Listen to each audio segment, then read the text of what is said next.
बिस्मिल्लाहिर्रहमानिर्रहीम। Dear students, आज हम first annual examination 2019 BCom part first का पेपर, उसमें कंपलसरी क्वेश्चन जो आ रहे हैं, क्वेश्चन नंबर 1 डिस्कस कर रहे हैं। Answer the following short questions. Depreciation on equipment for the year 1400। Depreciation की एंट्री पास करनी है आपने। फॉर्मेट बना लें इसका।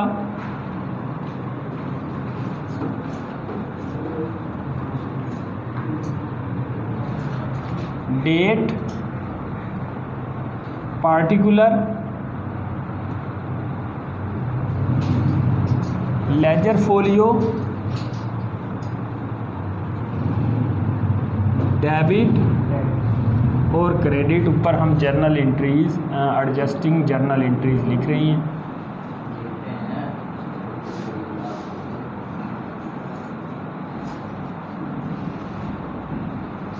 एंड जर्नल एंट्रीज मिक्स आ रही हैं इसमें।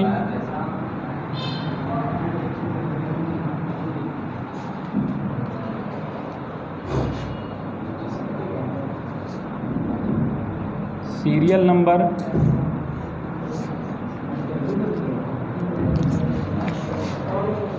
Depreciation on equipment for the year 1400 depreciation है। एंट्री क्या होगी? डेप्रिसिएशन एक्सपेंस डेबिट और अकामुलेटेड डेप्रिसिएशन क्रेडिट। बिल्कुल आसान एंट्री दी है फर्स्ट उसने।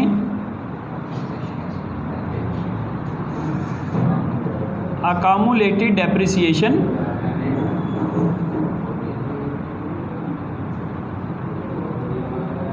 अमाउंट कितनी है? 1400।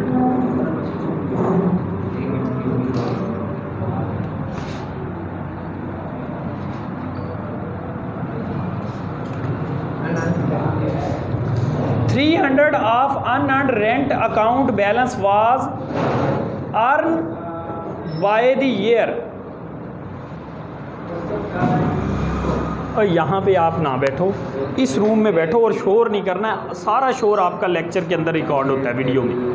इधर बैठ जाओ, शोर आवाज़ ना आए आप लोगों की। आप जाते हैं, अगर मैं नाम मुझे पता है कहाँ तक जाना जी। सेकंड ट्रांजैक्शन देखें। 300 of unearned rent account balance was earn by year and. 300 unearned में से अर्न कर लिया है, तो एंट्री क्या करेंगे? अनअर्न्ड रेंट डेबिट और rent revenue credit.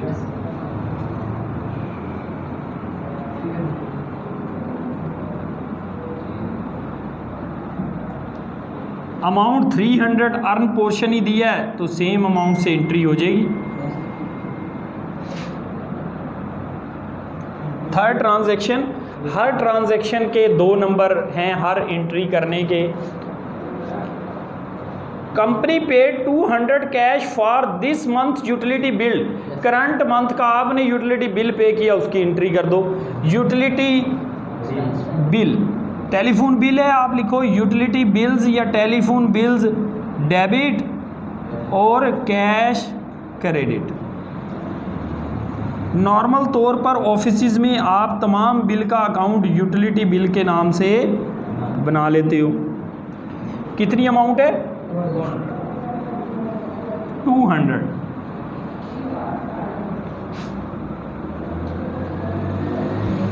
Fourth transaction देखें। October 1 current year company paid 10,600 cash for 1 year insurance policy that took effect on that day. Record entry at December 31। अच्छा, 4 एंट्री देख लें। Company paid 900 cash for minor repair to a leaking the roof. Minor repair करवाया है, major repair होता तो building को charge करते, minor repair है तो रिपेयर एक्सपेंस डेबिट और cash credit. Repair expense debit और कैश क्रेडिट कर देंगे 900।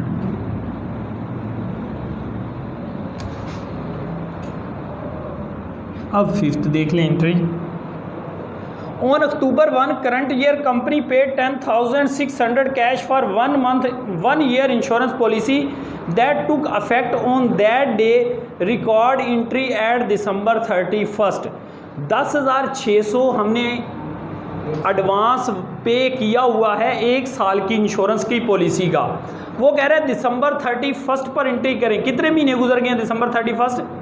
2 month, नवंबर और दिसंबर 2 मंथ से एंट्री होगी। इंश्योरेंस एक्सपेंस डेबिट दिसंबर 31 पर, इंश्योरेंस एक्सपेंस डेबिट और प्रीपेड इंश्योरेंस क्रेडिट।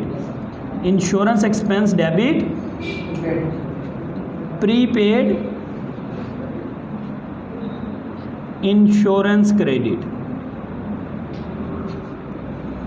आप देखिए कि ये जो अमाउंट दी हुई है 10,600, ये 1 साल की है। इसको 12 से तकसीम करोगे 1 माह की आ जाएगी। 2 मंथ नवंबर को ये पे की हमने पॉलिसी, नवंबर दिसंबर 2 माह बाद एंट्री पूछ रहा है, तो मल्टीप्लाई करेंगे 2 से। कितनी अमाउंट आ गई? 1760। 1760 से ये एंट्री होगी 67। 1767 पॉइंट क्या है? बस 67 कर लो, ठीक है। 1767 से ये एंट्री होगी।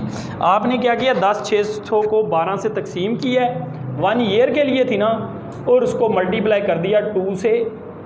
अक्टूबर नवंबर दिसंबर 3 माह से एंट्री होनी है, 2 से नहीं होनी। 1 अक्टूबर को ली है, अक्टूबर नवंबर दिसंबर 3 माह से 3 से मल्टीप्लाई करिए।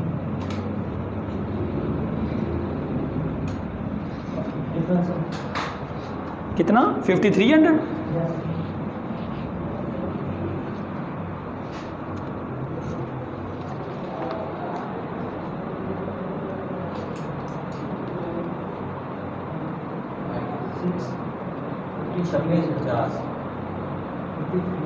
छब्बीस 50।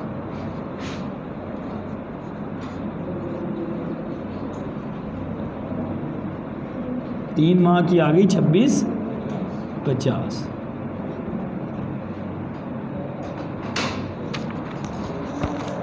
जी नेक्स्ट देखें। Income summary account has credit balance 10,000। Income summary का क्रेडिट बैलेंस है कितना? As the same capital balance is 15,000। Previous capital का बैलेंस 15,000 है। And drawing has 40,000। Journalise the entry to complete the closing account. इसकी ना सिर्फ आपने एंट्री करनी है बल्कि उस अकाउंट को कैपिटल वाले को क्लोज भी करना है उसमें। अब देखें एंट्री जो है आपकी 6, पहले तो पहली एंट्री होगी इसमें इनकम एंड समरी का क्रेडिट बैलेंस है, उसको डेबिट करो। Income and summary account debit और capital credit. Income and summary account और कैपिटल क्रेडिट।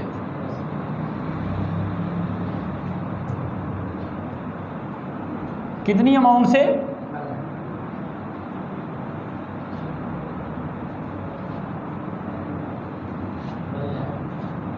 1 लाख था और 1 लाख से एंट्री हो जाएगी।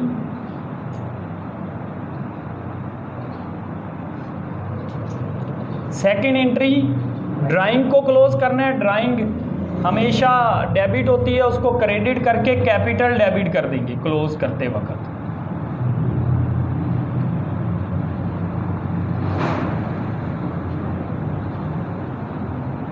जी कितना? 40,000, 40,000 से ये एंट्री हो गई। अब आप कैपिटल का अकाउंट बना के इस बैलेंस को एडजस्ट कर दो।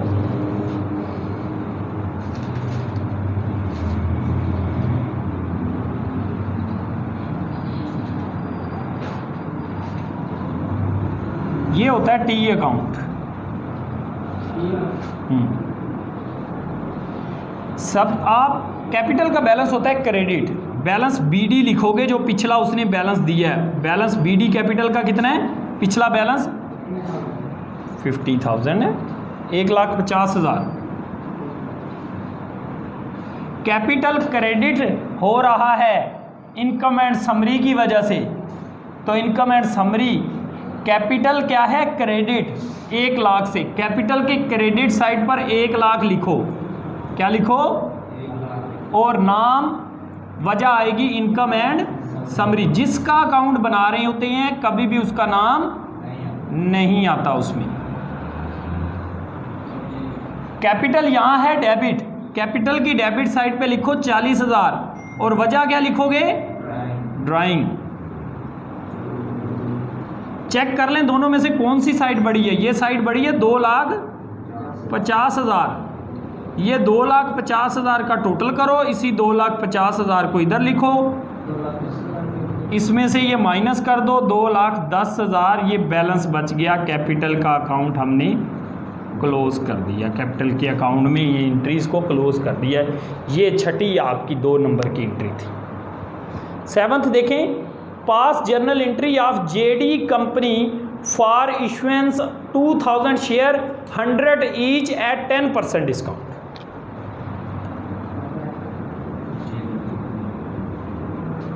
एंट्री 7 आपने करनी है,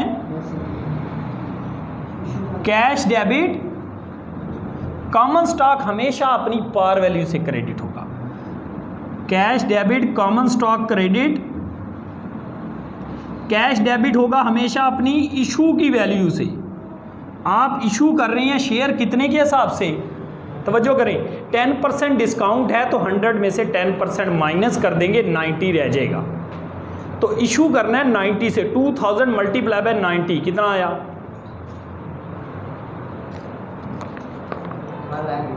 1,80,000। 1,80,000 से कैश डेबिट होगा और कॉमन स्टॉक क्रेडिट होगा हमेशा अपनी पार वैल्यू से। वो कितनी बनेगी, 2,000 ज़रब 100, 2 लाख। फ़र्क जो डेबिट पे आ रहा है ये है डिस्काउंट, फ़र्क डेबिट पे आ रहा है ये क्या है, डिस्काउंट है। ये आपसे उसने थोड़ा पास्ट आईकॉम पार्ट 2 का कंसेप्ट पूछ लिया, उसमें हम जॉइंट स्टॉक कंपनी में ऐड डिस्काउंट एंट्रीज ये करते थे। कैश डेबिट होगा हमेशा अपनी इशू की वैल्यू से, स्टॉक क्रेडिट होगा हमेशा अपनी पार वैल्यू से। फ़र्क डेबिट पे आया तो डिस्काउंट, क्रेडिट पे आया तो प्रीमियम होगा। अब यहाँ उसने ये कहा है कि 100 वाला शेयर है, 10% डिस्काउंट पर इशू कर रही हैं, तो 10% उसमें से माइनस किया तो 90 रह गया। 2,000 share multiply by 90 cash debit होगा इशू की वैल्यू से, कॉमन स्टॉक क्रेडिट होगा अपनी पार वैल्यू से, फ़र्क डेबिट पे डिस्काउंट लिखेंगे। नेक्स्ट ट्रांजैक्शन 8 देख लें।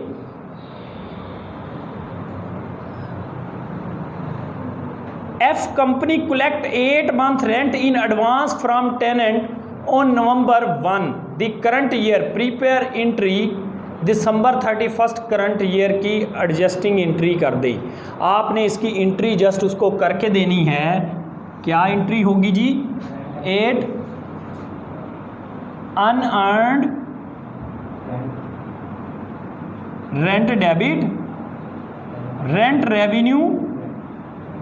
अब उसने अमाउंट तो दी नहीं, अगर वो 6,000 अमाउंट देता तो हम क्या करते, 6,000 6 माह के लिए, तो नवंबर दिसंबर 2 माह के लिए 2,000, तो हम 2,000 से एंट्री कर देते। अब उसने वैल्यू दी नहीं, हम एंट्री कर देंगे unearned rent debit, rent revenue credit, नीचे लिखेंगे record entry with earn portion, entry with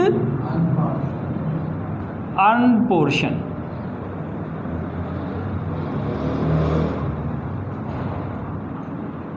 which is 2 month.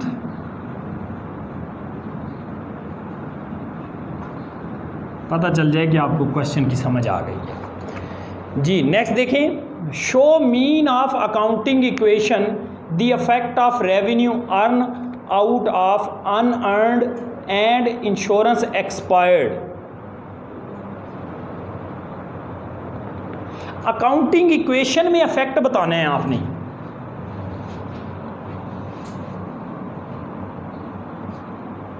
9 entry में आपसे पूछ रहा है अकाउंटिंग इक्वेशन में इसका इफेक्ट बताओ। अकाउंटिंग इक्वेशन में आपने इसको लिख देना है, ट्रांजैक्शन को लाइन बाय लाइन इसको लिख लो जो मैं बता रहा हूँ। फर्स्ट लिखो अफेक्ट, पहले लिखें आप इसमें unearned revenue earn, revenue earn लिख लें। पहला आप रेवेन्यू अर्न लिखें, फिर उसको आपने क्या लिखना है नीचे वो बता देता हूँ। रेवेन्यू अर्न लिखो, इसकी जो आप एंट्री करोगे आप इसको लायबिलिटी से माइनस लिखोगे, deduct from liability and add in capital. देखिए जब अनअर्न था, बगैर कमाई एडवांस फीस वसूल की हुई थी, काम किया नहीं था, क्या थी? लायबिलिटी थी। अब लायबिलिटी परफॉर्म कर दी, क्या हो गया? रेवेन्यू बन गया। लायबिलिटी कम हो गई, रेवेन्यू बढ़ गया। और रेवेन्यू किस में जमा होता है? कैपिटल में। आप लिखो liability, deduct from liability and add to capital, इसका इफेक्ट लिख लिया, deduct from liability and add to capital. Next है इंश्योरेंस एक्सपायर्ड, प्रीपेड में से एक्सपायर्ड इंश्योरेंस को रिकॉर्ड करना है। Deduct from prepaid insurance, deduct from prepaid insurance, also deduct from capital. Expense capital से माइनस कर देते हैं ना अकाउंटिंग इक्वेशन में। डिडक्ट फ्रॉम प्रीपेड इंश्योरेंस, पहले ही आपके पास एसेट में प्रीपेड इंश्योरेंस एसेट साइड पे खड़ा होगा, ठीक है। अब ये पहले आपका एसेट है, जब तक आपने बेनिफिट लिया नहीं तो वो एसेट है। Deduct from prepaid insurance, add deduct from capital, capital से भी माइनस करेंगे, प्रीपेड इंश्योरेंस से भी माइनस करेंगे। लास्ट फिर वही है, व्हाट इज़ अकाउंटिंग, अकाउंटिंग की डेफिनेशन लास्ट में भी मैंने आपको बताई है। आप लोग पहले लेक्चर में से भी जाके अपनी अकाउंटिंग की डेफिनेशन देख सकते हो। जो फर्स्ट अकाउंटिंग की डेफिनेशन मैंने पढ़ाई है, क्या डेफिनेशन है? अभी मैं रीड कर रहा हूँ, जो इसको लिखना चाहते हैं इसको भी लिख लीजिएगा। Accounting is a system in which we identifies, record, communicate that information which is relevant, reliable, comparable, help users to make better decision. अभी नहीं लिखी जाएगी, लेक्चर से लिख सकोगे रोक के उसको, ठीक है। Thank you.